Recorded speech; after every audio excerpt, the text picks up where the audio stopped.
Bonjour, je m'appelle Aymeric Petit et je suis actuellement en première année à l'IUT Génie mécanique et productique de Tarbes.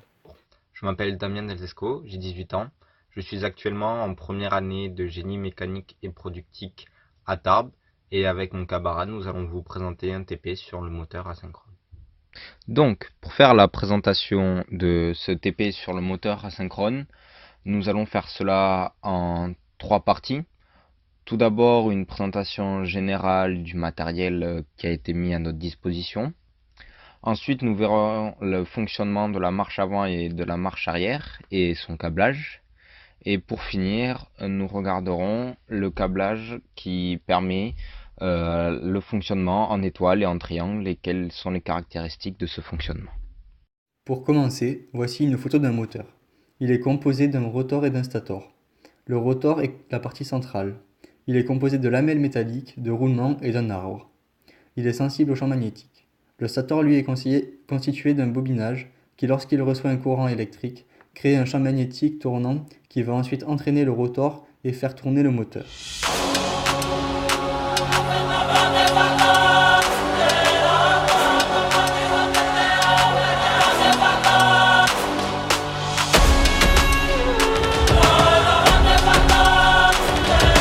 Nous allons maintenant passer aux caractéristiques des enroulements.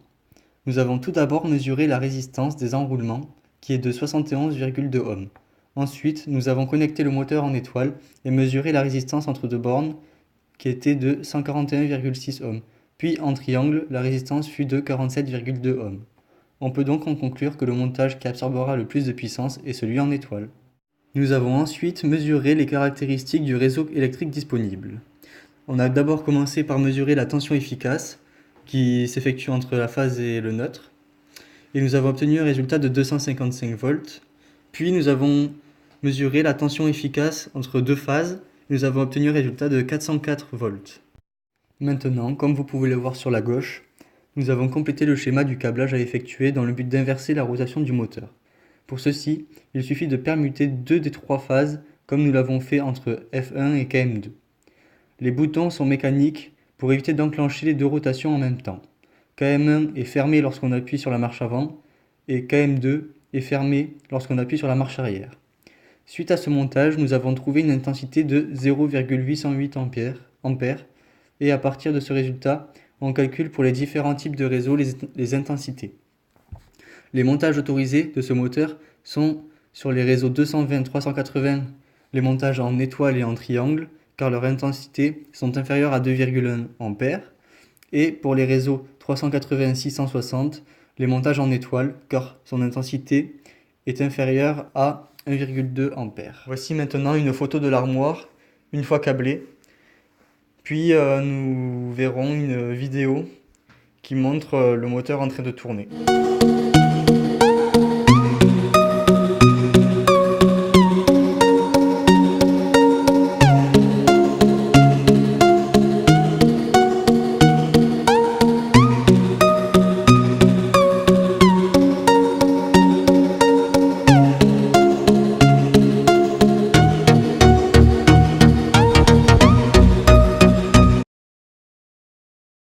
Sur le schéma normalisé de commande, on repasse les couleurs des fils en fonction de ce à quoi ils correspondent. Donc sur ce schéma, on voit que le fil noir correspond à la marche avant. La partie bleue, elle, est reliée à la marche arrière. Donc ça, ce sont les connecteurs KM1 et KM2. On a ensuite le vert qui correspond au mode étoile et le rouge qui correspond au mode triangle. Donc ça, ce sont les connecteurs KM4 et KM5. On voit aussi qu'il y a une utilisation de contacteurs à verrouillage mécanique et ceux-ci ne sont pas mis au hasard. Ils sont présents pour la sécurité, pour protéger le moteur, pour empêcher l'enclenchement par exemple de la marche arrière juste après la marche avant, ce qui casserait le moteur, et aussi pour éviter les courts-circuits, ne pas activer le mode étoile et le mode triangle en même temps. Il vous est présenté la photo du câblage de manière schématique. Donc la première partie du câblage est la même que celle qu'il a été fait précédemment. C'est ensuite qu'interviennent les changements au niveau de KM5 et KM4. On a alors des changements qui s'opèrent pour pouvoir câbler le moteur en triangle et en étoile. Pour le câblage en triangle, chaque phase est reliée à un enroulement sans faire de pont, de manière assez simple. Par contre, pour celui en étoile, on crée un pont électrique entre les différents enroulements, ce qui va permettre le fonctionnement en étoile.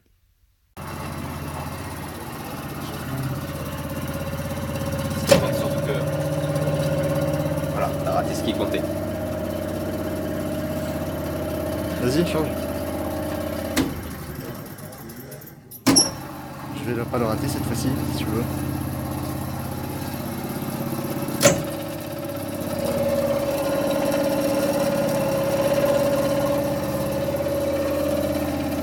Stop. On mesure ensuite l'intensité dans le système. On voit que l'intensité mesurée en triangle est de 860 mA et celle mesurée en étoile est de 310 mA. On voit donc que l'intensité nécessaire est beaucoup plus faible en étoile qu'en triangle. C'est d'ailleurs pour cela que dans un moteur triphasé, le démarrage se fait en étoile, où l'intensité nécessaire va être plus faible et donc la consommation moindre. Ensuite, on se met en triangle pour une meilleure optimisation.